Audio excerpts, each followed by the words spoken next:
नाशिकच्या ननाशी गावात अत्यंत धक्कादायक घटना घडली आहे। नवीन वर्षाच्या पहिल्याच दिवशी गावात रक्ताचा सडा सांडला।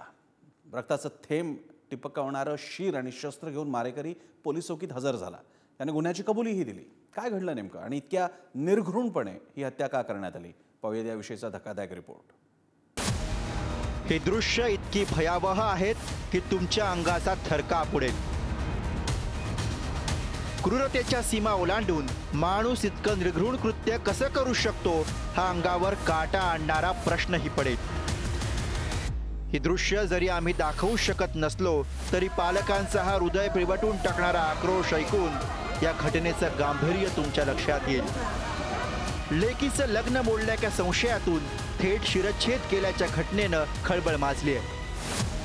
नवीन वर्षाच्या पहिल्याच दिवशी नाशिकच्या दिंडोरीतील ननाशी गावात गुलाब वाघमारे याचा शिरच्छेद झाला। सुरेश बोके यानं मुलगा रामदासच्या मदतीनं धारदार शस्त्रानं गुलाबचं मुंडकं छाटलं। गुलाबनं लेकीचं लग्न मोडल्याचा बोके बाप लेकाला संशय होता। या संशयातनं नवीन वर्षाच्या पहिल्याच दिवशी वाद झाला। वादावेळी सुरेशनं गुलाबला जीवे मारण्याची धमकी दिली।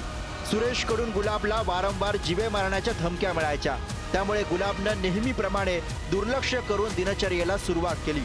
तो बाईकवर बसून बस स्टॉपकडे निघाला। सुरेश बोके याने मुलगा रामदाससह त्याचा पाठलाग करून घात केला। नाशिक जिल्ह्यातील पेठ पोलीस ठाण्याच्या हद्दीमध्ये असलेल्या ननाशी गावामध्ये धक्कादायक घटना घडली। गुलाब वाघमारे या इसमाचा या ठिकाणी खून करण्यात आला। रामदास बोके आणि सुरेश बोके या बाप लेकानं गुलाब वाघमारेला या ठिकाणी जीवाशी मारलं। निमित्त होतं ते संशयाचं, आपल्या बहिणीचं किंवा आपल्या मुलीचं लग्न मोडलंय, तिला पळून जाण्यामध्ये मदत केली, या सगळ्या संशयावरनं गुलाब वाघमारेचा खून करण्यात आलाय। आणि त्या सगळ्या पार्श्वभूमीवर खून केल्यानंतर शिर आणि धड हे वेगवेगळं केलं। बोके बाप लेकांनी भर दिवसा भर चौकात गुलाबचं शिर धडापासनं वेगळं केलं। त्याचं क्रौर्य इतक्यावरच शमलं नव्हतं, तर धडा वेगळं केलेलं शीर आणि रक्तानं माखलेली हत्यारं घेऊन ते दोघं ननाशी पोलीस चौकीमध्ये पोहोचले। हे दृश्य बघून पोलीसही हादरले। खुनाची कबुली देणाऱ्या त्या बाप लेकाला पोलिसांनी तत्काळ ताब्यात घेतलं। ज्या ठिकाणी मी आता उभा आहे याच ठिकाणी संशयित आरोपी यांनी गुलाब वाघमारे याचं शिर आणि हत्यार हातामध्ये येऊन या ठिकाणी गुन्ह्याची कबुली दिलेली आहे।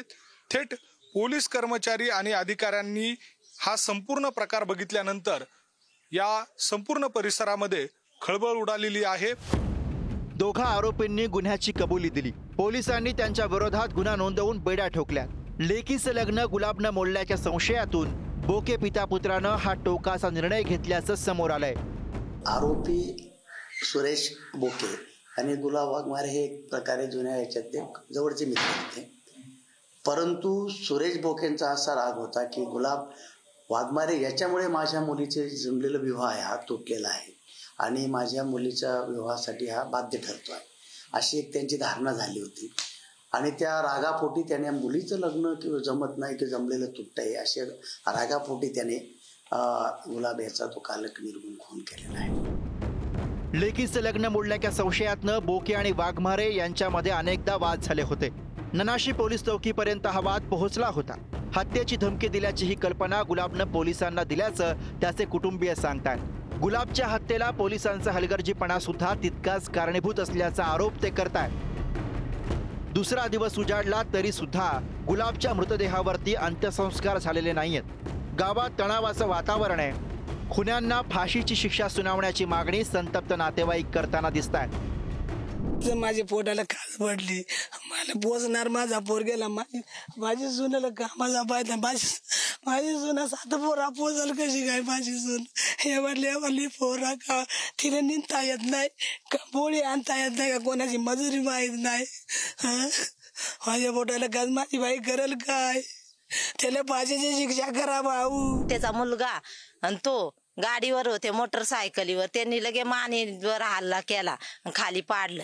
आणि अजून त्याची एवढी हिंमत का त्याने मुंड पोलीस स्टेशनला स्वतः घेऊन आला. तो माझा पोलीस काहीच करती नाही म्हणे, तुम्ही कुठचे पोलीसला जा, नाशिकला जा, कुठं मुंबईला जा म्हणे, काहीच होणार नाही मला म्हणे, मी सुटून येईन म्हणे, सगळं माझ्या हातात आहे म्हणे पोलीस डिपार्टमेंट. मग का बर तो पैशासाठीच आहे का पोलीस? आता माझ्या नवऱ्याचा खून होऊन गेला, माझे लहान लहान पोरं आहे, कोण त्यांना पाहिलं आता माझ्या पोरांना? याची जबाबदारी कोण घेईल? याला फाशी झाल्या पाहिजे. हादरवून सोडणाऱ्या घटनेचा तपास पेठ पोलीस करतायत. वरिष्ठ पोलीस अधिकाऱ्यांसह गावात 200 पोलिसांचा खडा पहारा आहे. अंगाचा थरकाप उडवणाऱ्या चित्रपटातल्या रक्तरंजित दृश्याला सुद्धा फिकट ठरवेल अशी घटना आहे. संशय आणि अनावर झालेल्या संतापाच्या आहारी जाऊन घडलेल्या या घटनेमुळे खळबळ माजली आहे. किरण टाजणेसह रशीद इनामदार, पुढारी न्यूज, नाशिक.